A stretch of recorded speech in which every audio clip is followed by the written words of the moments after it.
राधे राधे दोस्तों, आज हम आपके लिए एक प्रेरणादायक कहानी लेकर आए हैं।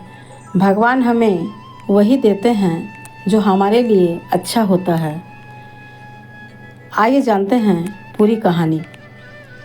एक बार घोषणा हुई कि भगवान स्वयं सबको दर्शन देने आ रहे हैं और अपने हाथ से सबको प्रसाद भी बांटेंगे।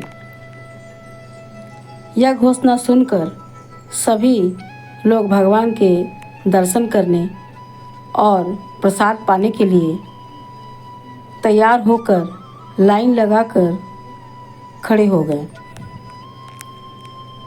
एक छोटी बच्ची बहुत उत्सुक थी क्योंकि वह पहली बार भगवान को देखने जा रही थी। वह भगवान के दर्शन की कल्पना से ही बहुत खुश थी। अंत में उसकी प्रतीक्षा समाप्त हुई। बहुत लंबी कतार में जब उसका नंबर आया तो भगवान ने उसे एक बड़ा और लाल रंग का सेब दिया। उसने भगवान को प्रणाम किया और कतार से बाहर निकली, लेकिन जैसे ही वह कतार से बाहर निकली, उसका सेब हाथ से छूटकर कीचड़ में गिर गया। वह बच्ची उदास हो गई, यह सोचकर कि अब उसे दोबारा से लाइन में लगना पड़ेगा। दूसरी लाइन पहले से भी अधिक लंबी थी, लेकिन कोई और रास्ता नहीं था। सब लोग ईमानदारी से अपनी बारी बारी से भगवान का दर्शन कर रहे थे और अपने अपने हिस्से का प्रसाद लेकर जा रहे थे। अंत में बच्ची फिर से लाइन में लगी और अपनी बारी की प्रतीक्षा करने लगी।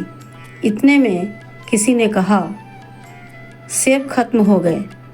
बच्ची यह सुनकर और ज़्यादा उदास हो गई कि अब उसे सेब नहीं मिलेगा, लेकिन वह यह बात नहीं जानती थी कि भगवान के भंडार कभी खाली नहीं होते।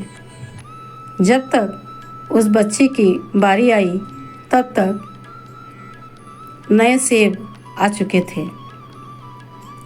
भगवान तो अंतर्यामी होते हैं। वे उस बच्ची के मन की बात को जान गए और उन्होंने उस बच्ची को एक सेब दिया और कहा कि पिछली बार वाला सेब एक तरफ से सड़ चुका था, जो तुम्हारे लिए सही नहीं था, इसलिए मैंने ही उसे तुम्हारे हाथों से गिरवा दिया था। दूसरी तरफ लंबी कतार में तुम्हें इसलिए लगाया क्योंकि नए सेब अभी पेड़ पर थे, उनके आने में समय बाकी था, इसलिए तुम्हें अधिक प्रतीक्षा करनी पड़ी। अभी जो सेब तुम्हें दिया है, यह सेब अधिक लाल, सुंदर और तुम्हारे लिए उपयुक्त है। भगवान की बात सुनकर बच्ची बहुत खुश हो गई। उसने भगवान को प्रणाम किया और संतुष्ट होकर सेब लेकर अपने घर चली गई। इस कहानी से हमें यही प्रेरणा मिलती है कि यदि हमारे किसी काम में विलम्ब हो रहा है तो हमें भगवान की इच्छा मानकर स्वीकार करना चाहिए। जिस प्रकार हम अपने बच्चों को अच्छा से अच्छा देने का प्रयास करते हैं, उसी प्रकार भगवान भी हमें वही देते हैं जो हमारे लिए अच्छा होता है, क्योंकि वे हमारे परमपिता परमेश्वर हैं।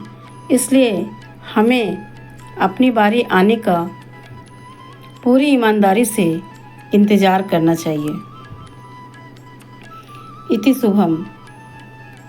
वीडियो देखने के लिए आपका बहुत बहुत धन्यवाद। आप सदा खुश रहें, मुस्कुराते रहें। फिर मिलते हैं नेक्स्ट वीडियो में। धन्यवाद।